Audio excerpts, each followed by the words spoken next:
Perkenalkan, nama saya Egi Harini. Saya dari Prodi Sarjana Terapan Gizi dan Dietetika semester 5.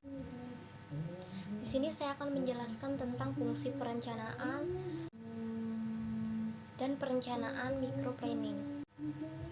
Sebelumnya, manajemen puskesmas adalah rangkaian kegiatan yang bekerja secara sistematis untuk menghasilkan liuran puskesmas yang efektif dan efisien.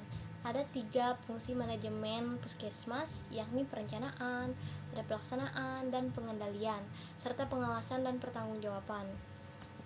Setelah itu perencanaan. Perencanaan merupakan proses penyusunan rencana tahunan puskesmas untuk mengatasi masalah kesehatan di wilayah kerja puskesmas. Rencana tahunan puskesmas dibedakan atas 2 macam, yaitu rencana tahunan wajib, yang kedua ada rencana tahunan upaya kesehatan pengembangan. Selanjutnya, langkah-langkah perencanaan yang harus dilakukan puskesmas adalah yang pertama, menyusun usulan kegiatan. Usulan disusun dalam bentuk matriks atau yang berisikan rincian, kegiatan, tujuan, sasaran, besaran kegiatan, waktu atau lokasinya, serta pemikiran kebutuhan biaya untuk setiap kegiatan. Rencana ini disusun melalui pertemuan perencanaan tahunan yang dilaksanakan sesuai dengan siklus perencanaan kabupaten atau kota dengan mengikut sertakan BPP serta dikoordinasikan dengan camat. Yang kedua, mengajukan usulan kegiatan. Langkah kedua ini adalah mengajukan usulan kegiatan ke Dinas Kesehatan kabupaten atau kota untuk persetujuan pembiayaan. Dalam mengajukan usulan kegiatan harus dilengkapi dengan usulan kebutuhan rutin, sarana dan prasarana dan operasional puskesmas serta pembiayaannya. Seterusnya, yang ketiga ada menyusun rencana pelaksanaan kegiatan. Langkah-langkah ketiga ini adalah menyusun rencana pelaksanaan kegiatan yang telah disetujui oleh Dinas Kesehatan kabupaten atau kota. Rencana atau kegiatan ini dalam bentuk matriks atau yang dilengkapi dengan pemetaan wilayah. Yang keempat ada perencanaan upaya kesehatan pengembangan. Langkah-langkahnya yang harus dilakukan adalah 1. Mengidentifikasikan upaya kesehatan pengembangan. Yang kedua adalah survei mawas diri atau pengumpulan data untuk mengenai keadaan dan masalah yang dihadapi serta potensi yang dimiliki untuk mengatasi masalah tersebut. Tahap pelaksanaannya antara lain pengumpulan data atau data primer maupun data sekunder, pengolahan data dan penyajian data dalam data masalah dan potensial. Yang kelima ada menyusun usulan kegiatan. Langkah ini adalah menyusun usulan kegiatan yang berisikan rincian kegiatan, tujuan, sasaran, besaran kegiatan atau volume, waktu, lokasi, serta perkiraan kebutuhan biaya yang setiap kegiatannya. Rencana yang telah disusun diajukan dalam bentuk Gantt chart. Penyusunan rencana pada tahap awal pengembangan program dilakukan melalui pertemuan yang dilaksanakan secara khusus bersama dengan BPP dan Dinas Kabupaten atau Kota dalam bentuk musyawarah masyarakat. Selanjutnya adalah mengajukan usulan kegiatan. Langkah ketiga ini mengajukan usulan kegiatan ke dinas atau kota, kabupaten atau kota untuk pembiayaannya. Usulan kegiatan dapat pula diajukan ke badan penyantun puskesmas atau pihak-pihak lainnya. Selanjutnya itu menyusun rencana pelaksanaan kegiatan. Langkah keempat ini menyusun rencana pelaksanaan kegiatan yang telah disetujui oleh Dinas Kesehatan, kabupaten atau kota atau penyandang dana lainnya. Selanjutnya ada pelaksanaan dan pengendalian. Apa sih itu perencanaan dan pengendalian? Pelaksanaan dan pengendalian adalah proses penyelenggaraan, pemantauan serta penilaian terhadap penyelenggaraan rencana tahunan puskesmas, baik rencana tahunan upaya kesehatan wajib maupun rencana tahunan upaya kesehatan pengembangan dalam mengatasi masalah kesehatan di wilayah kerja puskesmas. Langkah-langkah pelaksanaan dan pengendalian adalah seperti di bawah ini. Ada pengawasan dan pertanggungjawaban.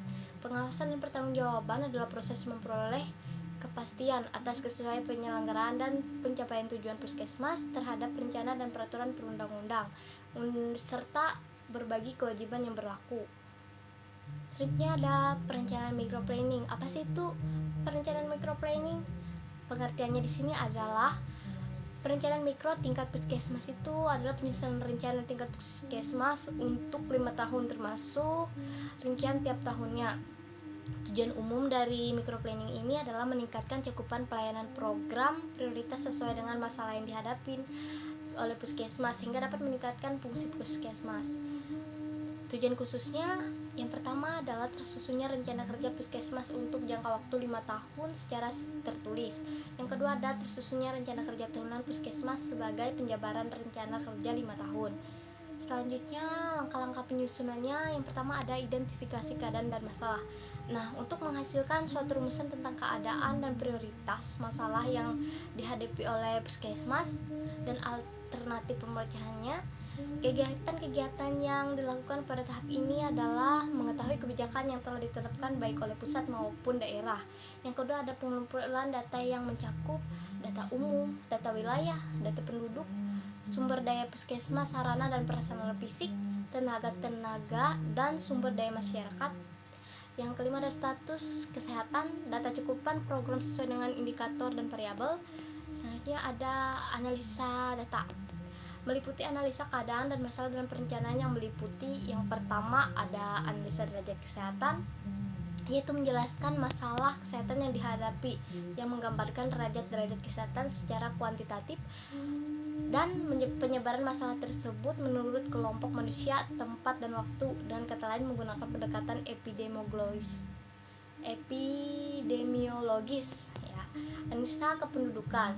Nah, di analisa kependudukan ini menggunakan ukuran-ukuran demografis dalam wilayah kerja puskesmas, di antaranya jumlah penduduk, penyebarannya berdasarkan kelompok umur, waktu, dan pertumbuhan penduduk, kematian, kesakitan, mobilitas penduduk, dan sebagainya. Yang selanjutnya ada analisa upaya pelaksanaan kesehatan.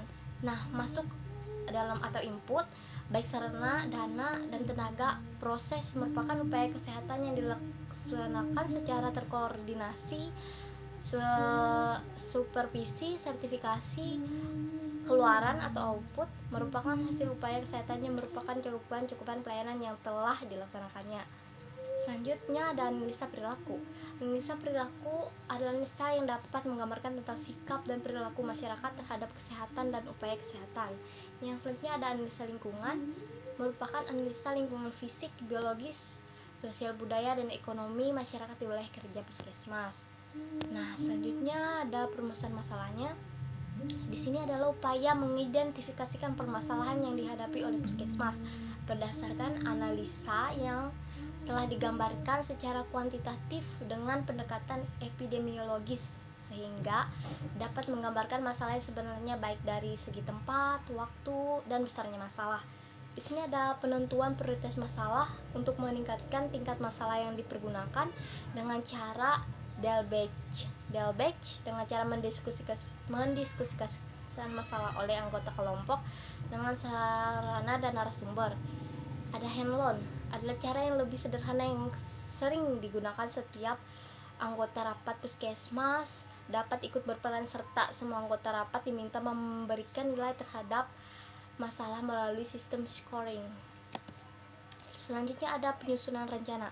Nah, perencanaannya disusun berdasarkan prioritas masalah yang disusun secara sistematis dengan urutan sebagai berikut. Yang pertama ada perusahaan, tujuan, dan sarana.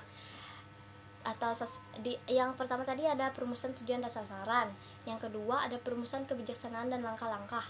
Yang ketiga ada perumusan kegiatan. Yang keempat ada perumusan sumber daya. Yang pertama ada penyusunan rencana atau pelaksanaan, plan of action-nya.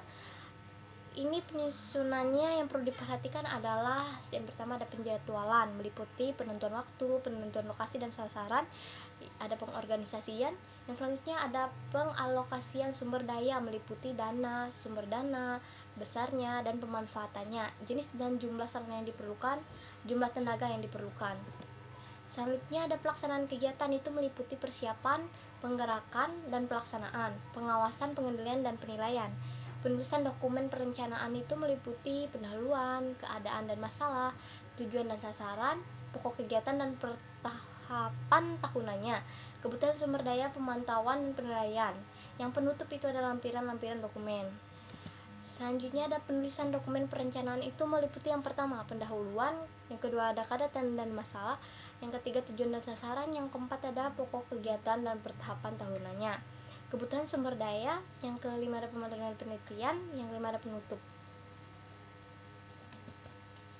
Terima kasih.